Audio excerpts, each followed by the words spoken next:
let me apologize for what it is that I'm about to say to you. Because normally as a gentleman, there would be no reason that I would come and speak this way to you, but I have sat quietly by and watched these other men lie when all you want them to do is say the truth. As they spit lines that they think will allow them to have their way with you. Confuse the fact that you have game as an invitation to play with you. Do what they think needs to be done just so that they can lay with you, and at the same time they're already trying to come up with their excuse as to why they got to get up early in the morning and can't stay with you. See, they're too busy watching Love Jones trying to be that brother to the night to spend the day with you. Claiming to worship the ground that you walk on, yet they look perplexed when you ask for them to pray with you because their approach is predictable. See, they're at the bar trying to purchase your emotions with mixed liquors. Brag you that they make 6 figures, claim that their dick's bigger, that they can lick your click quicker, but it figures. Because a man that lacks substance must make claims that he can't substantiate. While a real man just is, because by definition we can't be fake. You see, I'm not trying to get you in bed, but instead I'm asking, why can't we wait? Because I know that that date's been predetermined, then we can't be fake. Besides, I know that if I'm patient, the day will come when I will be able to hit it from the back so hard that you can't see straight. But if we allow that to happen now, we can be lovers, but we can't be mates. So instead, I would much rather we wait so that we can have the kind of love that only He creates. You see, I want us to have a bond so tight that we gaze into each other's eyes after it's over and say, damn, ain't we great? Because I realize that it's much more than a cute face and slim waist that makes you fly. You see, I'm more concerned about what are your passions, what is it that motivates you, what makes you cry. I want to be the motivating force that when you think you can't, I make you try. I'm trying to travel to the depth of your soul and then take you high. Because I realize that it's much more than thick thighs and light eyes that make you fine. You see, I'm trying to take your breath away so that when you want to speak to me, I'll make you sign. I want to do everything that needs to be done to make you mine because I need your 1,000 gigawatts to power my flux capacitor so we can travel through space and time. And I realize that you're apprehensive. And I may even be able to weaken your defenses with some of these breakthrough lines, but in order for you to truly fall in love with me, that's going to take you time. And that's okay. I just want to make sure that while you're waiting for your exhale, that you're not waiting for your ex. Hell.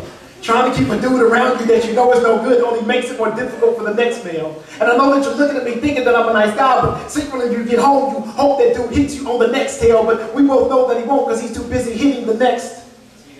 Damn. I see y'all knowing too. Y'all know they doing too. And now you wonder why it is that you only get approached by dudes with idea for compliments saying that they like the way your chest swells or like your press on nails, and some dude ain't even bold enough to say, hey ma, I just want to know how them breasts feel. But that's them being disrespectful, wanting nothing more than to lick it and quit it, suck it and fuck it. And I apologize for speaking so explicitly, but I want you to buy into what I'm saying, and they say that sex sells. You see, I don't want you to lower your standards. I just want to make sure that you have some. Because I want to take a chance on this love, but I don't want to suffer for the things that other dudes have done. Because I know that you're praying to God for a good man because He spoke to me and told me that it's time that you have one.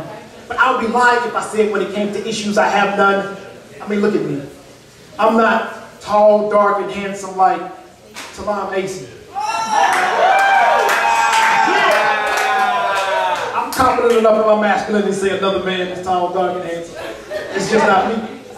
But I'm not tall, dark, and handsome like Talam Mason or even Morris Chestnut. I look in the mirror every day and wish I had a little less gut. With trade-in jeans and tennis shoes and sometimes dress up, and when I mess up, I wish that I wouldn't lie about it, that I would just fess up. But guess what? When I write a list of the priorities in my life after God, there is just us. And the only thing that I ever want to ask from you is just love. And the only thing that you're ever going to need to give to me is just love. So trust love. Trust me. Trust that even though love is blind, everything you try to show, I'm a see. And trust that even though I don't have much, everything you need, I'm a be. Because if it's the sun that is in your eyes, then you can stand under me because, gee, I'm a tree. See, I know that you're looking toward the skies for your sign. And I don't mean to go off on a tangent, but my treasure's stored in heaven, so I don't need you to co-sign. I just want you to remember this theorem, that even though on the outside we may be opposite and different, alternate interior angles are congruent. So on the inside, you're my equal because true love we're both pursuing. And I don't even care if my homeboys think that you're A squared. Because if it means being with you, then I will gladly be squared. As put together in the world of C squared, and know that love is our hypotenuse.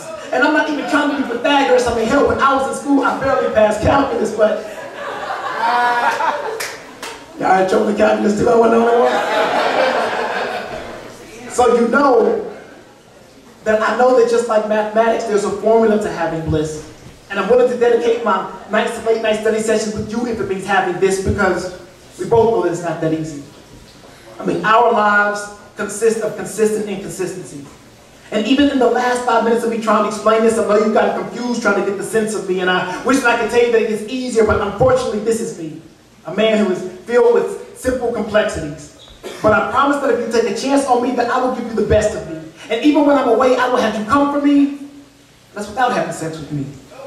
So it's up to you as to whether or not you want to take a chance on this or just simply let this be. Because I can't make the decision alone. Collectively, we are a democracy, not one republic. And I know that it's too late to apologize, but I'm going to do it anyway because my mind is wondering what you think of it. Just let me simply say that I'm sorry for the things that I felt the need to say to you. Because normally as a gentleman, there would be no reason that I would come and speak this way to you, but if I just say that chivalry is alive, you would think I'm a lie, so I'm deciding to just say the truth. That I do want to lay with you. That I do what I have by way with you, but I also want to pray with you and spend the rest of my days with you. So just take my hand, accept my apology, and make what I say the truth. Thank you.